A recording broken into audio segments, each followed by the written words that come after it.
Rádio França Internacional, emissões em língua portuguesa. São 17 horas aqui em Paris, a mesma hora em Luanda. Stephanie Palmer. Está a ouvir a segunda emissão da RFI em português desta quarta-feira, 23 de março. A marcar a atualidade do dia, estamos no 28º dia da invasão russa à Ucrânia.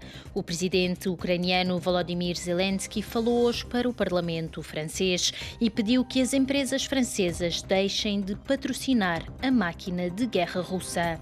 Em Moçambique, as forças de defesa e segurança abateram 18 terroristas na ilha de Matemo, no distrito do Ibo.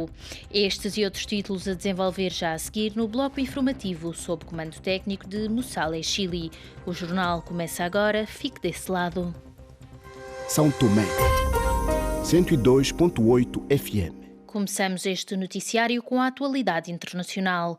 28º dia de invasão russa à Ucrânia. O presidente ucraniano dirigiu-se esta tarde aos deputados e senadores franceses. Volodymyr Zelensky pediu que as empresas francesas deixem de patrocinar a máquina de guerra russa. Cristiana Soares tem mais informação. Volodymyr Zelensky dirigiu-se esta tarde à Assembleia Nacional e ao Senado francês. O presidente ucraniano sublinhou que Mariupol e outras cidades bombardeadas fazem lembrar as ruínas de Verdun. Zelensky tem vindo a multiplicar intervenções frente aos parlamentos de todo o mundo, de forma a capitalizar apoios para o seu país, que desde há praticamente um mês enfrenta a invasão russa. O líder ucraniano apelou às empresas francesas para abandonarem o mercado russo. Renault, Auchan e Leroy Merlin devem, nas palavras de Zelensky, deixar de ser patrocinadores da máquina de guerra russa e devem deixar de financiar a morte de crianças e mulheres. Diz o presidente ucraniano que os valores são mais importantes que os benefícios. Em videoconferência, Volodymyr Zelensky pediu ainda aos parlamentares e aos senadores franceses um minuto de silêncio pelas mulheres e crianças vítimas da guerra. O líder de Kiev espera ainda que a França consiga fazer com que a Rússia siga a via da paz para colocar um término nesta guerra que ele diz ser contra a liberdade, igualdade e fraternidade.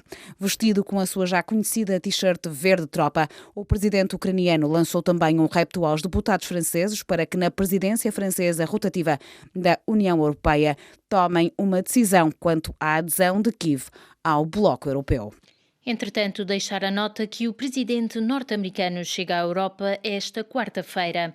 A viagem de 3 dias de Joe Biden para participar nas cimeiras da NATO, G7 e União Europeia. De Bruxelas, Joe Biden parte depois para a Polónia. Prosseguimos agora com a atualidade no Afeganistão. Sem razão aparente, os talibã decidiram fechar as escolas para meninas 2 horas depois da reabertura. Assim, milhares de raparigas continuam sem acesso aos estabelecimentos de ensino básico e secundário em todo o país. Catarina Falcão faz-nos o relato. As meninas no Afeganistão passaram 2 horas na escola após 7 meses de ausência dos estabelecimentos de ensino básico e secundário desde que os talibã tomaram o poder. 2 horas depois da entrada, os talibã revogaram a autorização das meninas voltarem a estudar, enviando-as novamente para casa. O porta-voz dos talibã, Inamullah Samangui, confirmou à agência France Presse que as meninas tinham sido ordenadas a voltar para casa, não fazendo qualquer comentário sobre esta decisão. Mais tarde, o Ministério da Educação do Afeganistão publicou uma nota onde informou que as escolas para raparigas vão continuar fechadas até haver um plano escolar que inclua a lei islâmica e a cultura afegã. Desde agosto, quando os talibãs tomaram o poder em Cabul, que as meninas a partir dos 12 anos deixaram de estudar, enquanto os rapazes voltaram à escola logo em outubro de 2021. As escolas começaram por estar fechadas devido à pandemia, com os talibãs referirem depois que queriam assegurar a existência de escolas segregadas para todas as raparigas entre 12 e 19 anos. Também o ensino primário não está garantido em todo o país para as meninas, com muitas alunas a não terem perto de si uma escola segregada, dando-se primazia à educação dos rapazes. O regresso das meninas à escola tem sido um dos maiores pontos de negociação com os talibã, que tentam legitimar externamente o seu governo e procuram apoios para desenvolver o seu país. Estas ajudas, vindas de países como a Noruega, têm sido oferecidas em troca de uma educação igual para raparigas e rapazes. Praia, 99.3 FM. Passamos agora para a atualidade africana. A embaixadora da Boa Vontade do UNFPA, Catarina Furtado, encontra-se em Cabo Verde para constatar as práticas e políticas públicas em questão de saúde sexual e reprodutiva, os cuidados materno-infantis, a vacinação contra o HPV, a luta contra o VIH-Sida e os desafios após 2 anos de pandemia de Covid-19. Mais pormenores com o nosso correspondente, Odair Santos. 13 anos após visitar Cabo Verde, como embaixadora da Boa Vontade do Fundo das Nações Unidas para a População, Catarina Furtado regressa ao arquipélago e considera que o país está no caminho certo e a fazer progressos muito importantes na área da saúde sexual e reprodutiva. Da última vez que vim, já pude constatar que Cabo Verde tem umas políticas de prevenção e de promoção da saúde da mulher, da saúde sexual e reprodutiva, da não violência com base no género, dos direitos humanos em geral.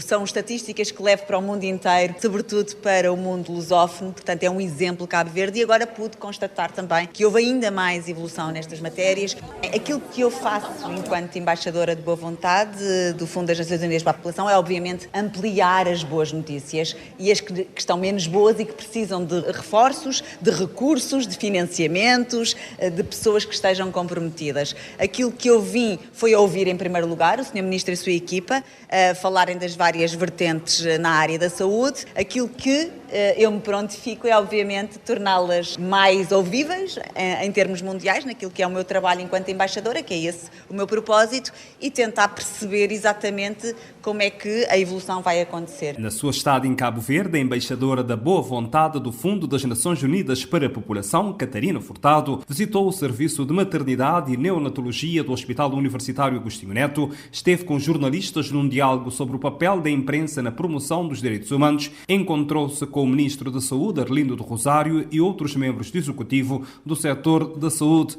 de Cabo Verde. Para a RFI, Odair Santos. Ainda sobre Cabo Verde, esta sexta-feira estreia no Mindelo, em São Vicente, o espetáculo A Cidade do Café, do grupo de teatro do Centro Cultural Português do Mindelo, uma companhia com 29 anos que contribuiu para o renascer do teatro na ilha. João Branco, encenador do grupo, explica em que consiste a peça. A Cidade do Café é a segunda criação de uma trilogia, a trilogia do Mindelo, que é uma trilogia teatral que nós dedicamos à cidade de Mindelo. Todos os 3 textos são da autoria do Roca Vera Cruz, que é um cronista local, ele não é dramaturgo de origem.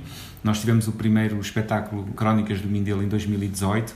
A ideia era ser 2018, 20 e 22 para as 3 produções, só que, entretanto, a pandemia estragou-nos os planos. Estamos agora a fazer o segundo, que se chama A Cidade do Café, e faremos o terceiro já no próximo ano, que vai se chamar Revolução Leopoldina. Portanto, são 3 espetáculos com as mesmas personagens, ou seja, nós, enquanto público, podemos seguir um pouco aquilo que é a biografia destas pessoas.